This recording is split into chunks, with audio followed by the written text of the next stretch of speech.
Welcome back to our community spotlight. This week it shines on the Seneca family of agencies. Toshia Cooper and Tiana Dudley have joined us from that group. And Toshia, let's start with you. This group has been together for decades. You have talked about being a person has actually kind of come through the system. You're a native Oaklander. It means an awful lot to you.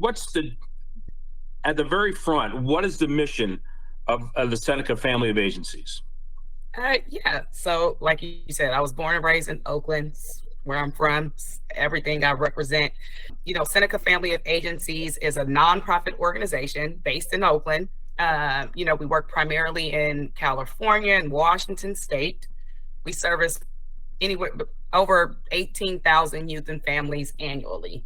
Our mission is super simple, but it's powerful. It's to help children and families through the most difficult times in their lives, whatever that means, whatever that looks like. And fundamentally, we believe that kids and families don't fail themselves, but they are failed by the systems that are supposed to help them or support them. So our work is guided by our agency philosophy of unconditional care, which is our commitment to basically doing whatever it takes to dismantle the barriers that impact our youth and their families, and the students and the communities that we serve and support. So our programs provide a continuum of care to meet young people and their families wherever they are, at schools, at home, in the community, in residential settings, you name it, we are there. And that just means a lot to me, especially since I'm able to support and serve the communities that I was actually born and raised in. I think that's what means even more to me personally. And Tiana, what the umbrella that you're under, specific to the Oakland community, what's your involvement? Yeah, so I serve as a director of school partnerships. So we actually partner with Oakland Unified School District to provide mental health services on school campuses. So this is under the unconditional education branch of Seneca.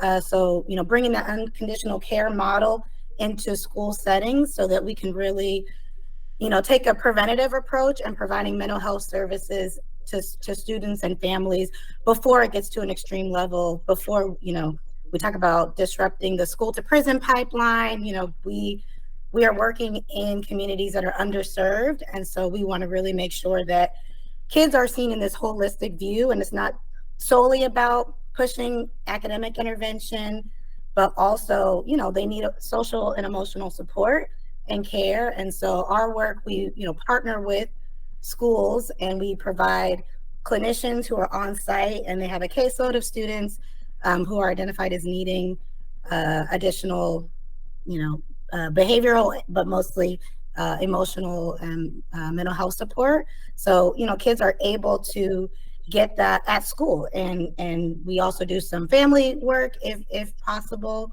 So really just about, like Toshia said, meeting students where they are and doing whatever we can to support them to be successful in school settings and just in life.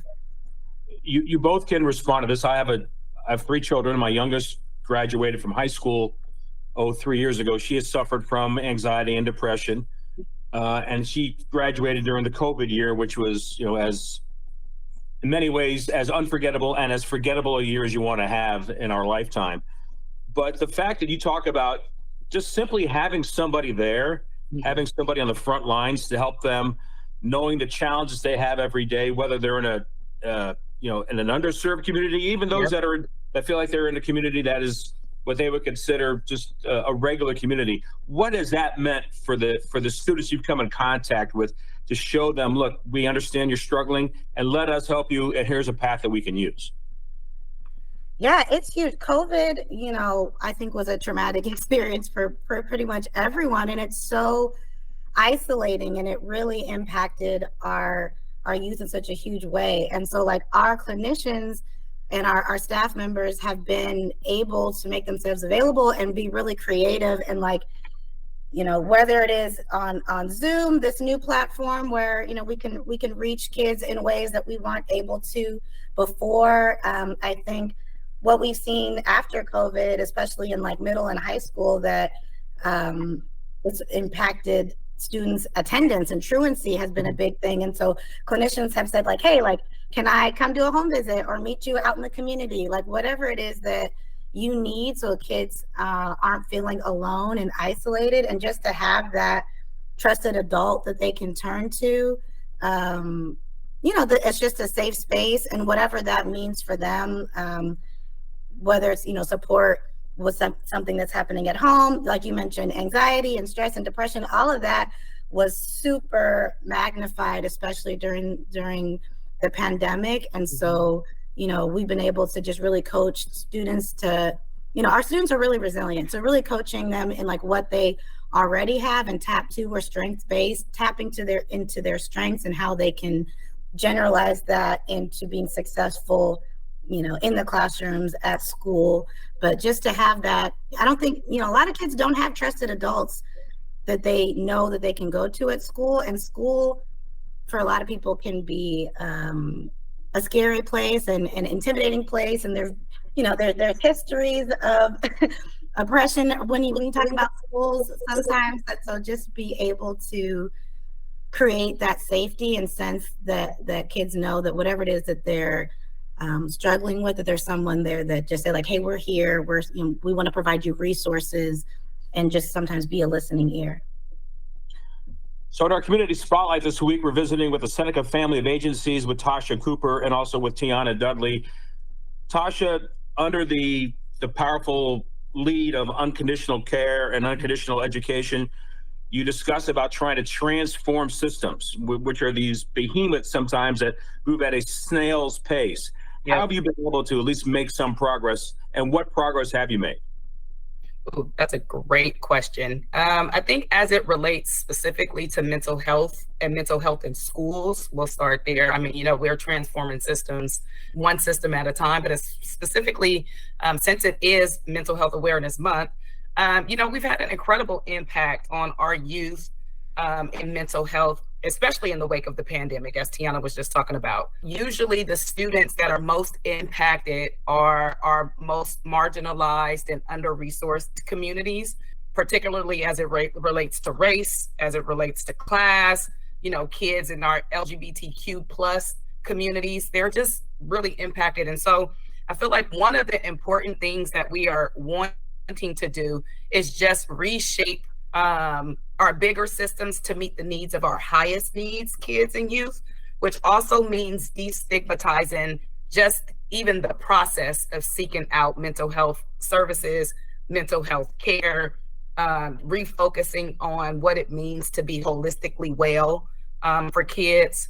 I think there is a stigma that mental health is really something that you go into an office, sit on somebody's couch, you talk to a therapist. And so we're really wanting to reshape what our communities think of as mental health and wellness. It's more than just meeting with a therapist. It's all about the things you do in your own personal life just to be well. It's all about the things you do, the whole person you are. It's about having a community around you to love and support you, whether that's one trusted adult, whether that's a community of trusted adults. And just, things like having access to healthy foods in your community and all these things that really impact your health and wellness. We're just really trying to normalize what it means to engage in and think about and be aware of your mental health and your mental wellness. And so I feel like that's one of the biggest ways that we've started to impact systems and systems of care, systems in the community, systems in our ed system, is just to really think about or rethink about differently what it means to offer mental health support, mental health care in our school systems. I feel like that's been missing, and we're really trying to emphasize and normalize that particularly. And I think additionally to that, what you made me think about is it's not, just this clinician that we have. We also do a lot of tier one, meaning like we work with schools and how just every student can benefit from this social emotional development. So we have what we call trauma informed practices and cares. So we even partner with school school districts and with site leaders to really look at like what are the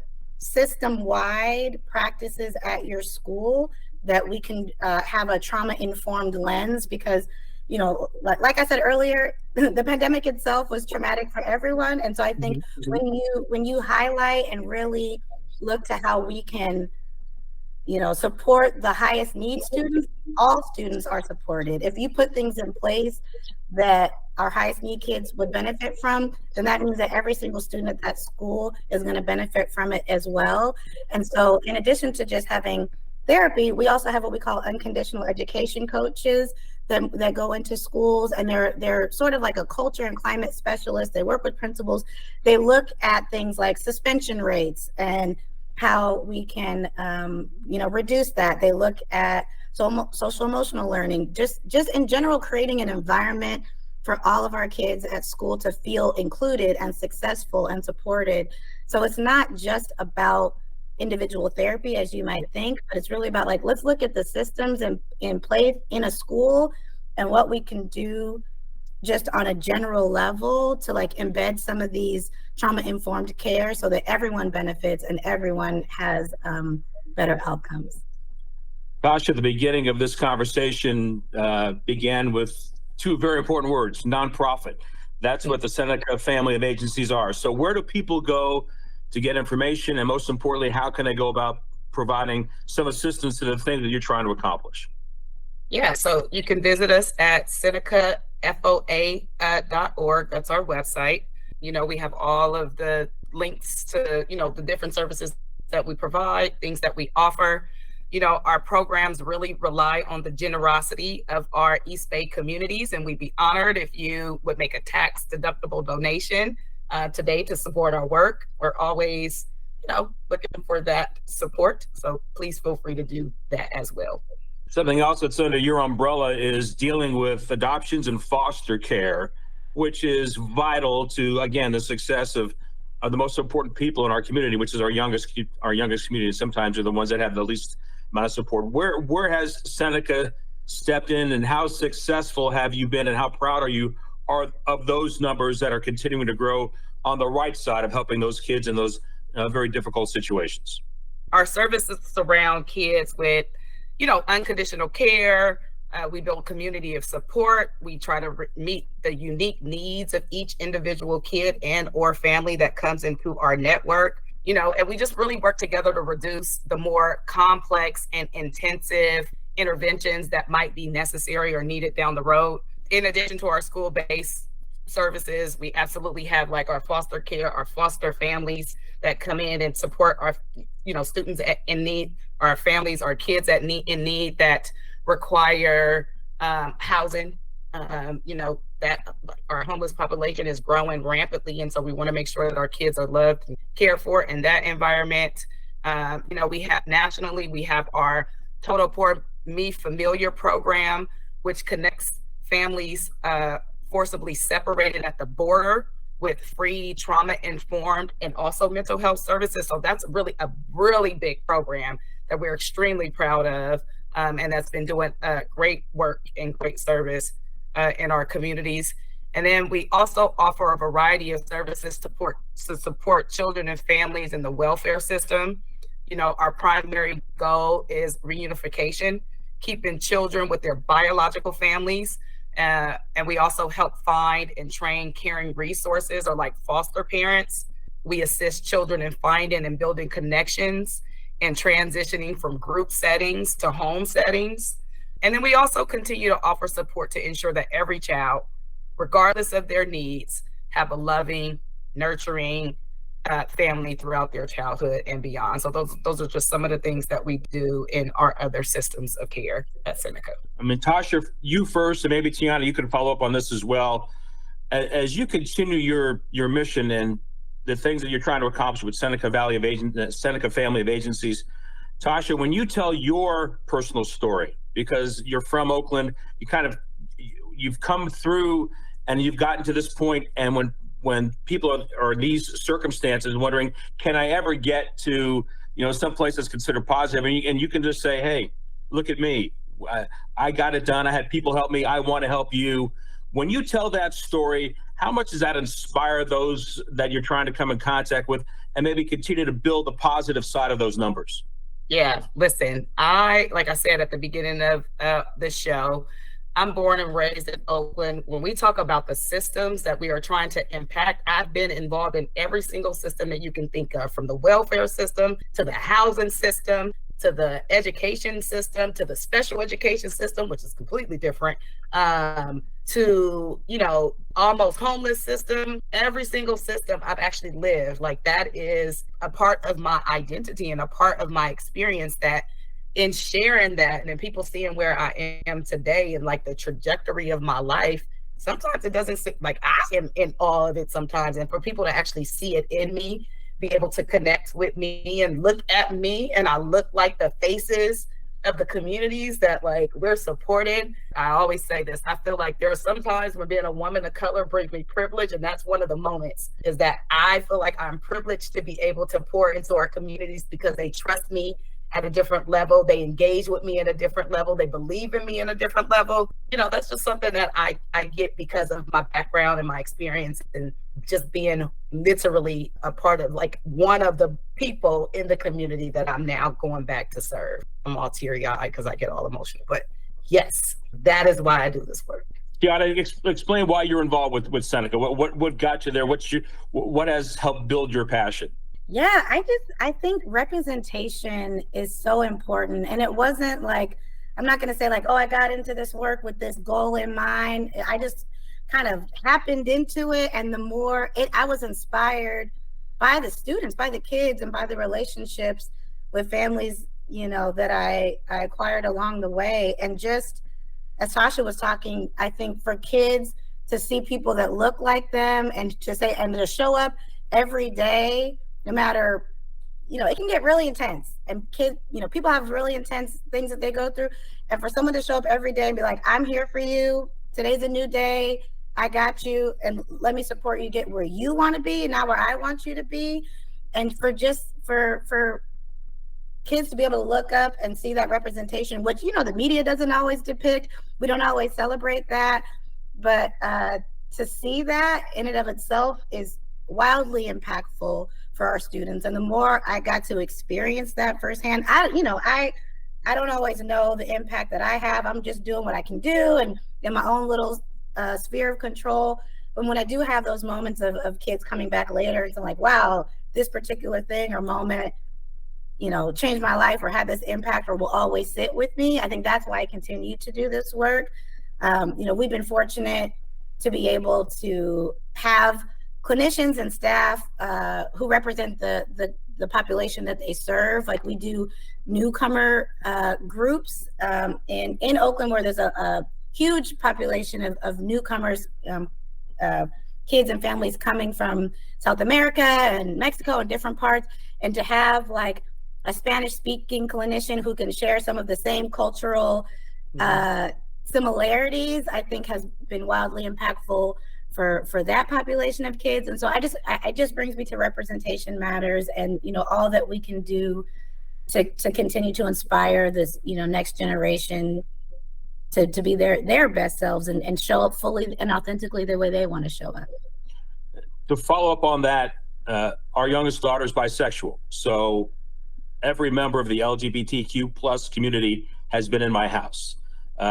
We've always explained to Sophia from day one, you have a safe space, and your friends will always have a safe space at our house, because I don't know necessarily what's happening with outside forces for those kids, either in their own family unit, or certainly I know what's happening in school because I lived it with our youngest daughter. But you touched on it a little bit. I wonder if you just could expand more about creating that safety, that understanding that we can provide a safe space, whether it's in the house, the home unit, or in the school unit, but to have them have that sense. As you look, mental health is a tremendous issue that all these kids are dealing with, and I deal with it on a daily basis. And I'm very thankful that we're able to provide an environment for her and for her friends to be who they are, which are simply funny, energetic, well-meaning kids. And how hard has that been for your group with Seneca to continue to push that forward and help those kids in a very difficult time?